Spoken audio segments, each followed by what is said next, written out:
Je viens faire cette petite vidéo par rapport au message du président Félix Tshisekedi.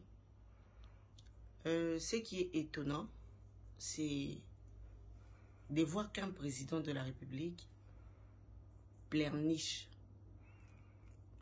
Discours nyonso oyo Félix Tshisekedi a sali, ezalo asaki na ONU, ezala oyo uti kosasoki na Tanzanie wa azolela.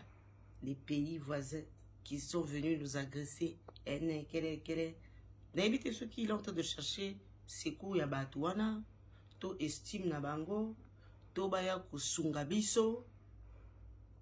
Mais alors que jamais guerre est ça ma modèle wana.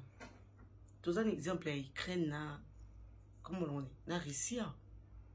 Ils étaient Russie à attaquer Ukraine, Ukraine a gagné ma beaucoup fandi. M23 soki nde bazo babaza makasi koleka biso na Congo. Soki nde bazo kimisa basoda na biso, basoda bazo palanga na bango boboka minduki. Ti moto M23 wana lobi alaksi bo pikiliki ya kimubali.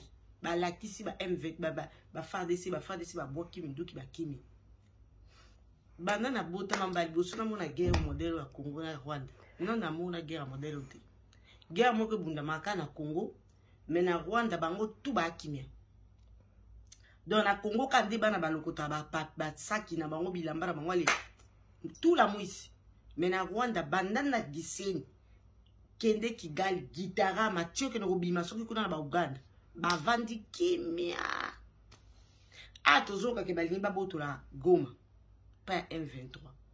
Pourquoi on se focaliser quand na M23? Pourquoi nous allons dans M23? Pour on a déjà rassuré que c'est le Rwanda l'auteur de cette guerre. D'accord. Mais tu as la frontière na Rwanda. La frontière na Rwanda. Pourquoi tu n'attaques pas? Pour ça quand même blague. À moins qu'on y banalika moko, à moins qu'on a la complice de la guerre wana. À moins qu'on a les abats jeux moko bino mo boyebi. À moins que batona bozo soit bango loko ba koba de mino bozo bouma bango pour na ba intérêt na bino personnel.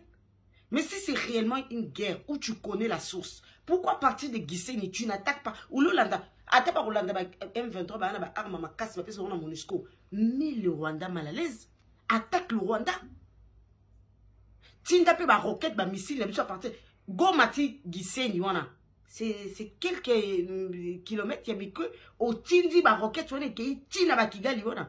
Il va négocier. Il voudra pas qu'il va ravager ba saccager tout le monde. Il va vouloir mettre la paix. Ce que ça bâtonné, allez Bobima parce que Koto va comme obéir c'est le mais pourquoi vous faites pas ça? Moi je suis dépassé. Vous venez pleurnicher un petit pays qui nous attaque, mais Félix Oyebi point. Kaga meningaza lokola crayon, lokola elokoni, lokola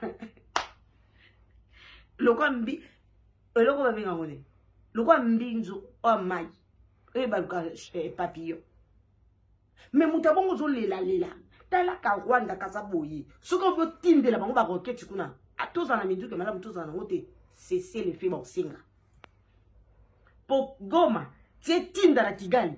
Minute va la lisi bango. A luka négocier. Yo M23 tous tinde ba gagnaka. Yo koto na bango ka ozo tinda. Elo kwa suboye bele bo bunsangat. Ngana okipeka o ngana kangina se wanati. Il y a des fois bimami sur les bandes. Mais moi je comprends pas. Guerre c'est le Rwanda qui nous adresse tout fin d'année. État de siège tout fin d'année. Ben M23 se vanter qu'on a gagné bisota bino pe koto boko tina lokuta. T'es tous récupéré bunada na nso ke lokote. Ce qui énerve les gens, c'est qu'ils se disent que tu es incompétent parce qu'on dirait que tu sais pas ce que tu dois faire. On dirait que tu n'es pas à ta place. T'as une guerre, mais vous faites un truc, on dirait, intervention, mais attaquez, on est en frontière avec le Rwanda, Goma c'est à quelques mètres du Rwanda, tirez ma missile, simple comme bonjour, mais vous venez ici insulter les gens, un président qui agit comme ça, qu'est-ce qu'on va dire? Les 1500 conseillers, qu'est-ce que vous foutez? Vous pouvez pas dire à votre président d'attaquer le Rwanda? Vous avez peur de lui? Eh bébé, combien de Congolais à Sabomi? bana Congo bango na bunaka na zo bato bazo tambola bana leto telema soki bana bako tanga classe bakati soki ba maman bako sabilanga bakati soki baki olamba bakati bakei. Mais pourquoi pas faire quitter aussi le Rwandais Gitarama? Ceux qui saignent. Pourquoi ne pas faire leur quitter aussi Kigali? Parce que le Congo a attaqué. Pourquoi? Ils sont empêchés de faire une bango. Allez, biso koto to la la. Nations Unies. Nations Unies ça les lorde. Ils craignent les yachts. Batindini. Basalini. Omoni ba américain tu vas au bunda. To yemo kaso tinda pe ba pont ya Russie kuna buka comme bukango ba. C'est un petit pays mais qui a montré aux Russie que je peux aussi. Mais un grand pays comme le Congo, ça ne va pas, tu sais, merde.